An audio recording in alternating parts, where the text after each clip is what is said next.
तो आज की कहानी का नाम है चुड़ैल और स्पाइसी मोमोज। सुनने में थोड़ा अजीब लगता है ना, लेकिन ये वो कहानी है जो रोजमर्रा की जिंदगी के एक आम से पल को एक ऐसे डरावने सपने में बदल देती है जिसका कोई अंत नहीं। जरा सोचिए, क्या खाने की एक छोटी सी मामूली सी इच्छा किसी की मौत का सामान तैयार कर सकती है? ये कहानी हमें इसी सवाल के साथ छोड़ जाती है। चलिए देखते हैं कि कैसे एक छोटी सी जिद एक जानलेवा श्राप में बदल जाती है। कहानी की शुरुआत होती है बिहार के एक छोटे से शांत से कस्बे दरियापुर से। एक ऐसी जगह जहां दिन अपनी रफ्तार से गुजरते हैं, जहां हर कोई एक दूसरे को जानता है। मतलब सब कुछ बिल्कुल नॉर्मल था। पर कहते हैं ना, सबसे गहरा अंधेरा सबसे ज्यादा शांति के बाद ही आता है। और इस कहानी के बीच में है मोहन और विभा, एक नया नया शादीशुदा जोड़ा, अपनी छोटी सी दुनिया बसाए हुए, बिल्कुल हम आप जैसे, जो अपनी जिंदगी के छोटे छोटे पलों में खुशियां ढूंढते हैं। और शायद इसीलिए जब उनके साथ कुछ भयानक होता है तो वो और भी ज्यादा डरावना लगता है। तो मोहन और विभा अक्सर कस्बे के बाहर एक मोमोज वाले को देखते थे, पर वो कोई आम मोमोज वाली नहीं थी। वो हमेशा महंगे कपड़े पहनती, होठों पर चटक लाल लिपस्टिक लगाए रहती थी, और सबसे अजीब बात, उसका ठेला मेन मार्केट से दूर एक सुनसान कोने में लगा रहता था। दोनों सोचते थे कि भाई, इतनी अमीर दिखने वाली औरत यहां मोमोज क्यों बेच रही है? कुछ तो था जो सही नहीं लग रहा था। फिर उनकी जिंदगी में एक बहुत बड़ी खुशी आई। विभा गर्भवती हो गई। घर में जश्न का माहौल था, और जैसा कि होता है, प्रेगनेंसी के साथ शुरू हुआ अजीब अजीब चीजें खाने का मन। और बस यहीं से उनकी खुशियों पर ग्रहण लगने वाला था। एक दिन विभा ने जिद पकड़ ली। बोली, मुझे उसी औरत के ठेले से मोमोज खाने हैं। एक छोटी सी ख्वाहिश। वो बस जानना चाहती थी कि आखिर उसके मोमोज में ऐसा क्या खास है। उसे क्या पता था कि यही छोटी सी जिद मोहन को सीधे मौत के कुएं में धकेलने वाली है। तो बेचारा मोहन काम से लौटते हुए विभा की इच्छा पूरी करने के लिए उस ठेले पर रुक गया। पर उस दिन वहां का माहौल कुछ बदला हुआ था। चारों तरफ मौत जैसा सन्नाटा, एक भी इंसान नहीं। ऐसा लग रहा था मानो पूरा कस्बा अचानक खाली हो गया हो। वो औरत वहां अकेली खड़ी थी।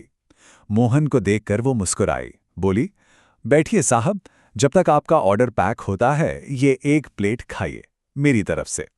ये बस एक छोटी सी मेहरबानी लग रही थी, पर असल में ये एक जाल था, और मोहन बेचारा सीधा उस जाल में फंसने जा रहा था। और फिर उस औरत ने अपनी शर्त रखी। बड़े प्यार से बोली, बस एक शर्त है साहब, आपको ये सारे मोमोज खाने होंगे। सुनने में कितनी मामूली सी बात है ना? लेकिन ये शब्द, ये कोई शर्त नहीं थी। ये एक सौदा था, एक शाप था, जिसकी कीमत मोहन को अपनी रूह से चुकानी थी। मोहन ने पहला मोमो मुंह में रखा ही था कि सब कुछ बदल गया। हवा अचानक ठंडी और भारी हो गई। उसे लगा जैसे किसी ने उसका दम घूट दिया हो। एक अजीब सा डर उसके दिल में घर करने लगा। उसे समझ आ गया था कि कुछ बहुत बहुत गलत होने वाला है। और फिर उसकी नज़र अपनी प्लेट पर पड़ी। वो मोमोज अब मोमोज नहीं थे, वो जिंदा रेंगते हुए कीड़ों का एक घिनौना ढेर बन चुके थे। ये खौफ का पहला मंजर था, एक ऐसी तस्वीर जो किसी की भी चीख निकाल दे। घबराकर मोहन ने उस औरत की तरफ देखा, पर वो खूबसूरत औरत अब वहां नहीं थी। उसकी जगह एक भयानक राक्षसी चेहरा था। आंखें अंगारों की तरह जल रही थी, और उसके होठों पर एक ऐसी मुस्कान थी जिसे देखकर किसी की भी रूह कांप जाए। उसका खूबसूरत चेहरा बस एक मुखौटा था। और फिर मोहन की नजर उसके पैरों पर पड़ी। वो पैर इंसान के नहीं थे, वो एड़ी की तरफ से आगे थे, मतलब पूरी तरह से उल्टे। और यही चुड़ैल की असली पहचान होती है। अब कोई शक नहीं बचा था, मोहन एक शैतान के सामने अकेला फंस चुका था। और फिर वो बोली, पर अब उसकी आवाज किसी औरत की नहीं थी। एक गहरी, भारी, राक्षसी आवाज ने उस सन्नाटे को चीर दिया। मैंने कहा था, सब कुछ खाओ। ये अब कोई गुजारिश नहीं थी, ये एक हुक्म था। अब मोहन के पास सोचने का टाइम नहीं था। उसने अपनी पूरी जान लगाकर बाइक स्टार्ट की और रात के अंधेरे में गुम हो गया। उसे लगा कि वो बच निकला, वो उस बला से दूर भाग आया है। पर क्या वो सच में बच पाया था?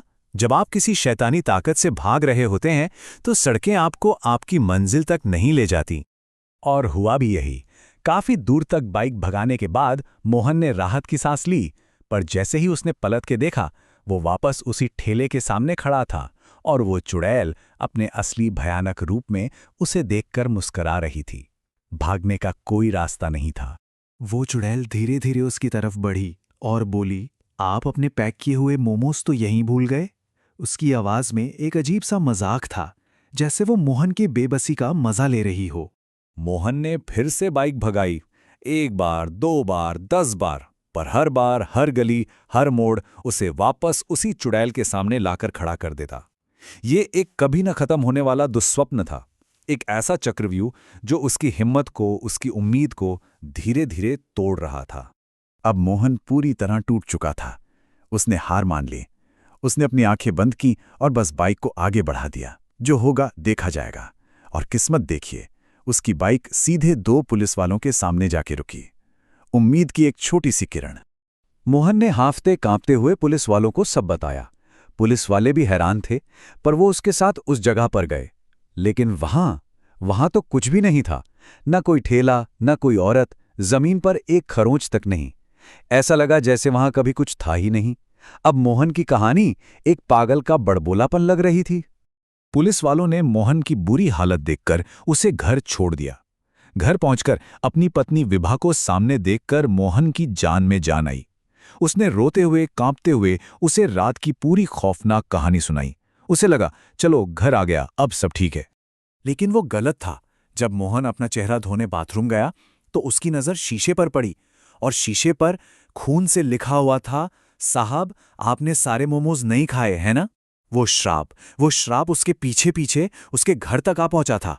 और तभी शीशे में उसे बाथरूम के बाहर का नजारा दिखा। जमीन पर विभा की लाश पड़ी थी। ये सदमा मोहन बर्दाश्त नहीं कर पाया। उसे वहीं दिल का दौरा पड़ा और उसकी भी मौत हो गई। और जैसे ही मोहन ने आखिरी सांस ली, पूरे घर में उस चुड़ैल की जीत की भयानक हंसी गूंज उठी। उसका काम पूरा हो चुका था।